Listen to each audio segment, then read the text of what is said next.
ए बहू, जरा ध्यान देकर सुन। आज मेरी छोटी बहन लज्जो मुंबई से आ रही है। मैं पूछूं, कभी मुंबई गई है क्या तू? अरे ना माँ जी, मेरी ऐसी किस्मत कहाँ कि मैं मुंबई जाती। मैं तो मायके से सीधे ससुराल आई हूँ। सुना है वहाँ मुंबई में तो फिल्म स्टार लोग जाते हैं। यह तो तूने बिल्कुल ठीक ही सुना है बहू। भला मेरी छोटी बहन लज्जो क्या किसी स्टार से कम है? क्यों माँ जी, क्या आपकी बहन मतलब हमारी मौसी सास फिल्मों में काम करती हैं? अरे ना बहू, उनका तो अपना बहुत बड़ा बिजनेस है। जानती भी हो वो क्या करते हैं? ऐसा क्या करते हैं माँ जी? अरे बहू, जब वे बड़े लोग हैं तो बड़े ही काम करते होंगे ना। क्या तू भी इतना भी ना समझती? वो तो मैं समझती हूँ माँ जी, पर बहू, परवर को मार गोली। मुझे तो इतना पता है कि लज्जो का जुहू चौपाटी के पास एक बहुत बड़ा रेस्टोरेंट है, और सुना है वहाँ बड़े बड़े स्टार लोग भी खाना खाने आते हैं। हाँ माँ जी, फिर तो लज्जो मौसी की बड़ी ही शान से आवभगत करनी पड़ेगी हमें। और नहीं तो क्या बहू, मैं क्या यूं ही गला फाड़ रही थी अब तक? अरे यही सब तो समझा रही थी तुझे। अरे नाना माँ जी, अब आप अपने गले को आराम दीजिए। मैं सब समझ गई। मैं लज्जो मौसी की खातिरदारी में कोई कसर ना आने दूंगी।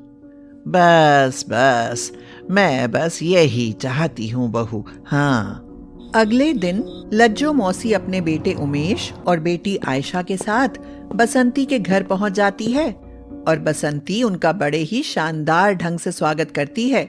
अरे मेरी लाडली बहन लज्जो, आ गई तू। अरे तुझे आने में कोई तकलीफ तो नहीं उठानी पड़ी?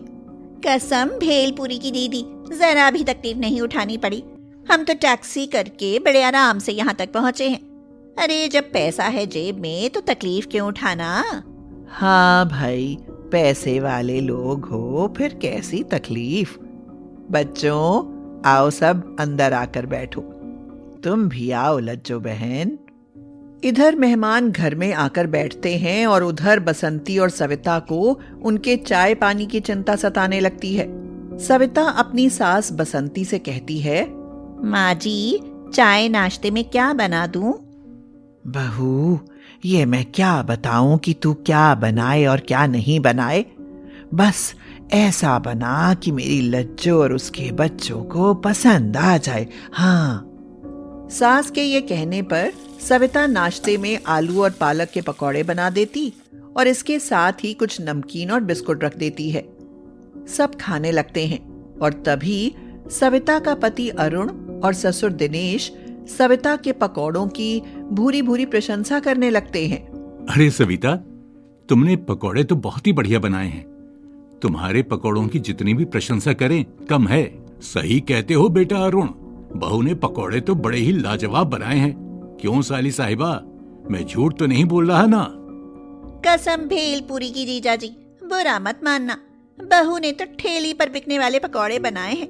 भला हमारा स्टैंडर्ड ऐसे सड़क छाप पकौड़े खाने का दिखता है क्या आपको? तो फिर क्या खाना चाहती है मेरी लज्जो बहन? अरे दीदी, जब हम आए ही मुंबई से हैं तो ऐसा वैसा कैसे खा सकते हैं? क्या बहू वड़ा पाव, पाव भाजी, ढोकला वोकला नहीं बना सकती थी क्या? क्यों बच्चों, मैंने ठीक कहा ना? यह सुनकर लज्जो के बच्चों उमेश और आयशा को भी अपनी पसंद और नापसंद बताने का मौका मिल जाता है।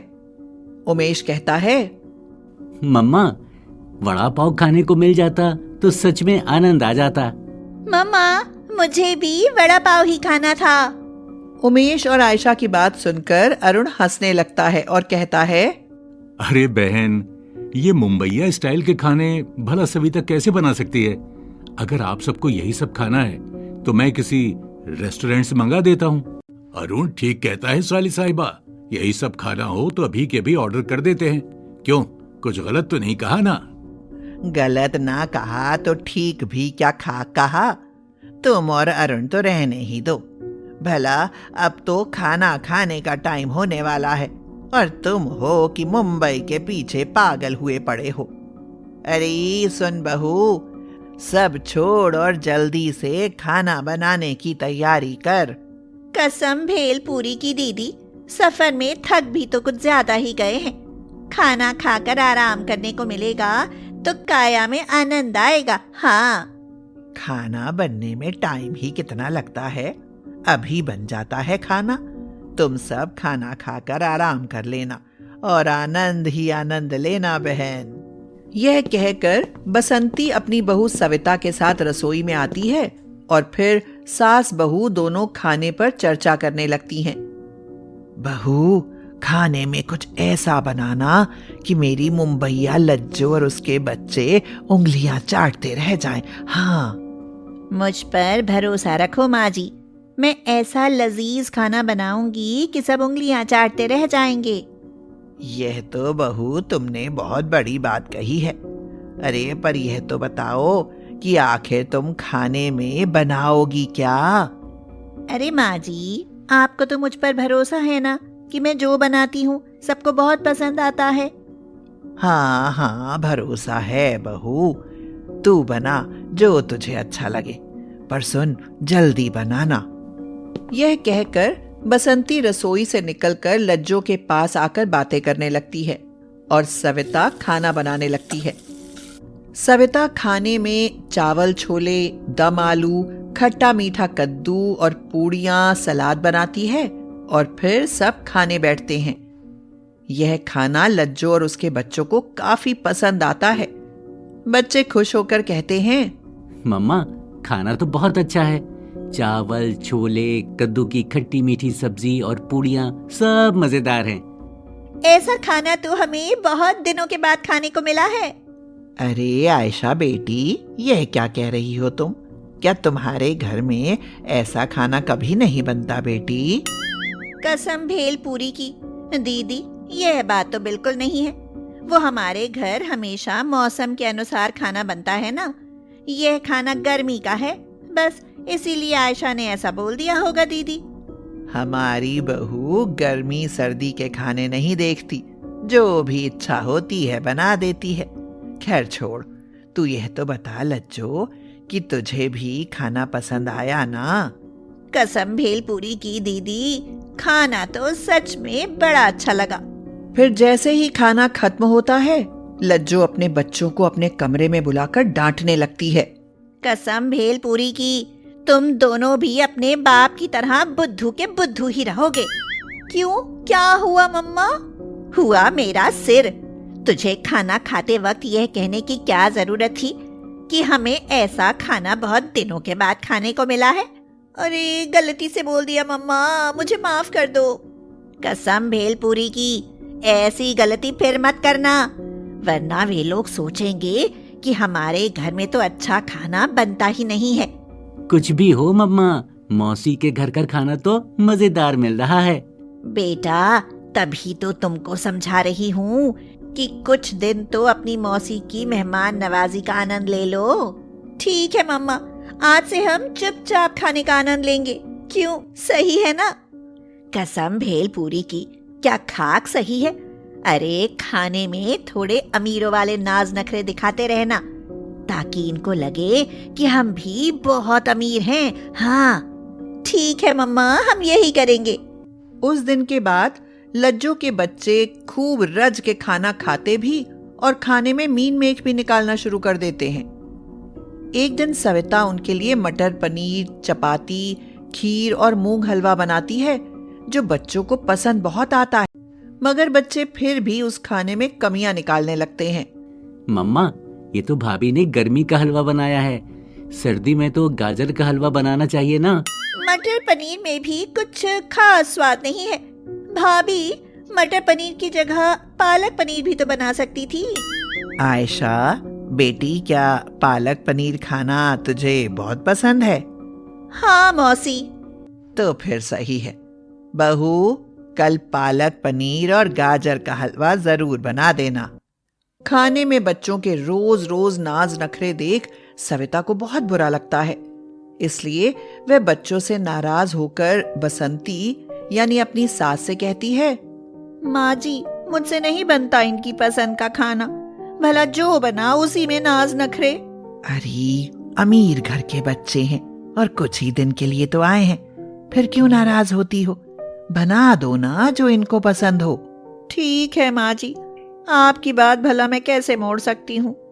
इस तरह लज्जो बसंती और सविता की खातिरदारी में दिन बिताने लगती है। और फिर एक दिन आयशा और उमेश अरुण से कहते हैं, भैया, आज तो छोले भटूरे खाने का मन है, क्या आप हमें छोले भटूरे नहीं खिला सकते? छोले भटूरे तो मुझे भी खाने हैं भैया, खिला दो ना प्लीज छोले भटूरे।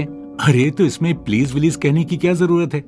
अगर तुम दोनों की यही इच्छा है तो आज हम सभी किसी अच्छे से रेस्टोरेंट में छोले भटूरे खाने चलते हैं। वाह, फिर तो मजा आएगा भैया। आयशा और उमेश के कहने पर अरुण सबको छोले भटूरे खाने के लिए रेस्टोरेंट चलने की बात कहता है, तो सविता उसकी बात का जवाब देते हुए कहती है, भला छोले भटूरे खाने के लिए रेस्टोरेंट जाने की क्या जरूरत है? छोले भटूरे तो मैं घर पर भी बना सकती हूँ। अरे नहीं सविता, आज तो सब रेस्टोरेंट ही चलेंगे। छोले भटूरे खाने के साथ साथ थोड़ा घूमना फिरना भी हो जाएगा। अरुण ठीक कहता है बहू, आज तो हम सब रेस्टोरेंट ही चलेंगे, वहीं जाकर खाएंगे छोले भटूरे। भला हमारी लज्जो क्या रोज रोज आती है हमारे घर? इसी बहाने लज्जो के साथ घूमने का मौका भी मिल जाएगा। बसंती के ये कहने पर सब अरुण के साथ रेस्टोरेंट में जाकर चाव से छोले भटूरे खाने लगते हैं। छोले भटूरों का स्वाद सबको बहुत पसंद आता है और सब उनकी बड़ाई करने लगते हैं। छोले भटूरे तो लाजवाब बने हैं, क्यों भाभी, मैंने सही कहा ना? हाँ, सही कहा। इस रेस्टोरेंट में तो सच में स्वादिष्ट छोले भटूरे बनते हैं। तभी तो जब भी छोले भटूरे खाने का मन होता है मैं यहीं आता हूँ। लगता है बच्चों, अब तो मुझे भी यहाँ बार बार छोले भटूरे खाने के लिए आना पड़ेगा। क्यों बसंती, तुम्हारा क्या ख्याल है भाई? जब सभी छोले भटूरों की बढ़ाई करने में लगे थे तो बसंती कैसे पीछे रह सकती थी? अरे लज्जो, तुम्हारा तो इससे भी बड़ा रेस्टोरेंट है ना मुंबई में, फिर तुम लोग अपने रेस्टोरेंट में छोले भटूरे का काम क्यों नहीं कर लेते? कसम भेलपुरी की, दीदी उधर छोले भटूरे नहीं चलते, वहाँ तो सब वड़ा पाव और पाव भाजी के दीवाने होते हैं।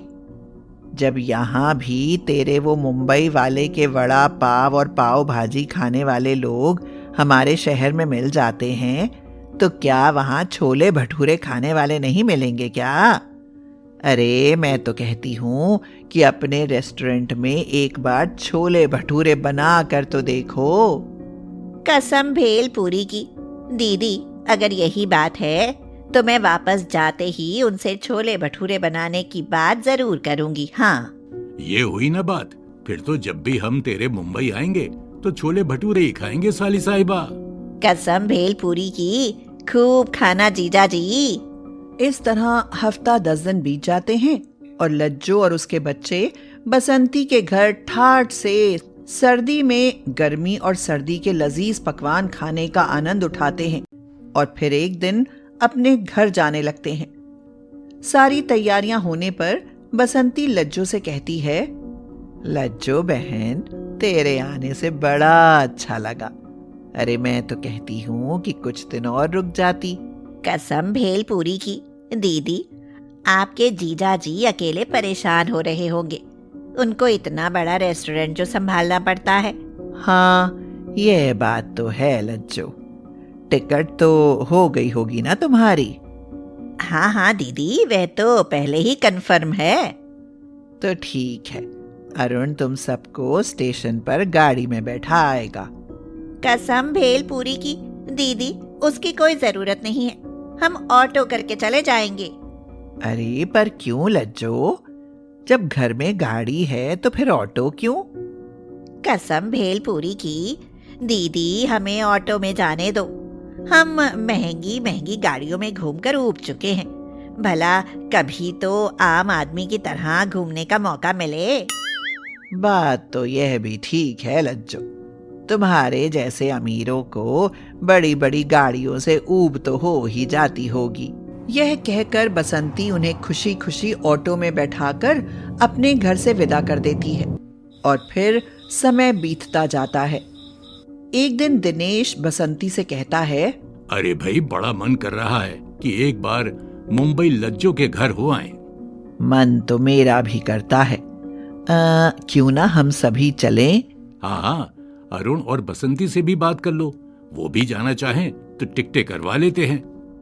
इस तरह दिनेश और बसंती लज्जो के घर मुंबई जाने का प्लान बनाने लगते हैं।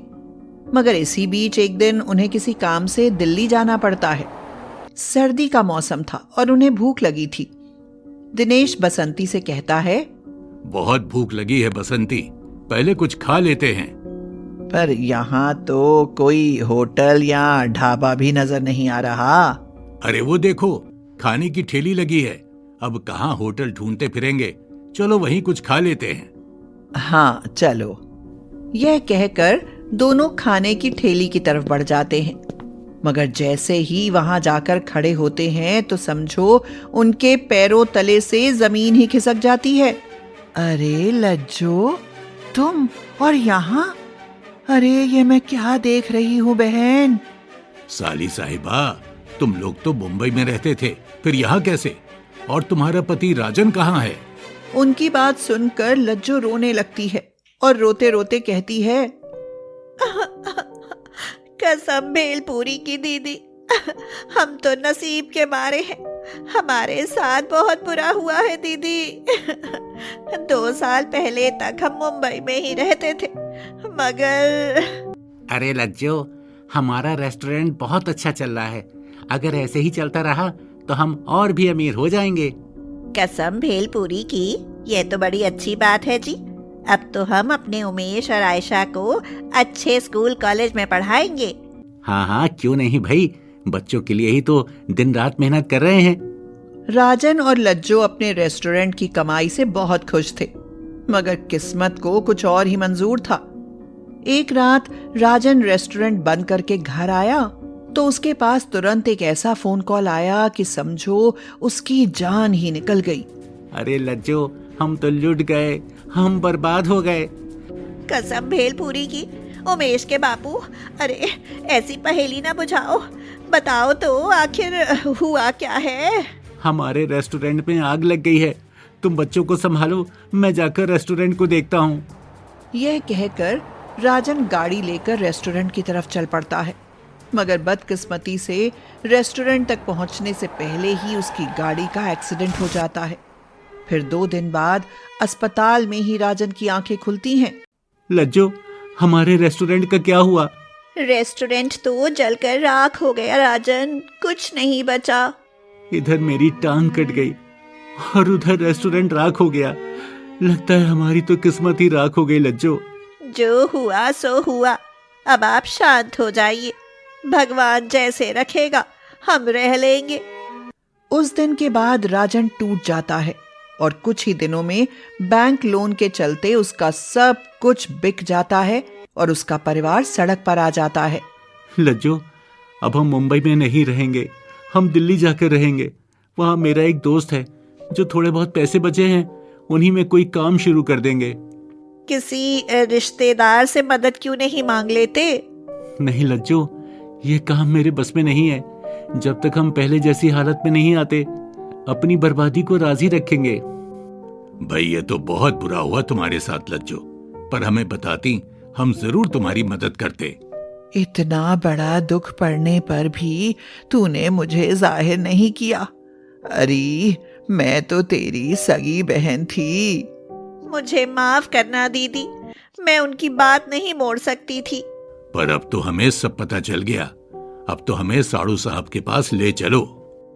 ले चलूंगी, पहले आप दोनों खाना तो खा लो। खाना तो अब हम तेरे घर पर ही खाएंगे। बसंती के ये कहने पर लज्जो उनके अपने घर लेकर जाती है। राजन गंदी बस्ती में एक छोटे से टीन वाले घर में रहता था।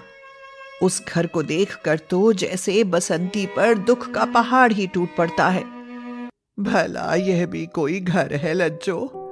तुम लोग तो मानो नरक में रह रहे हो। देखो तो कितनी गंदी जगह है। हम गरीबों के लिए तो यह स्वर्ग है दीदी।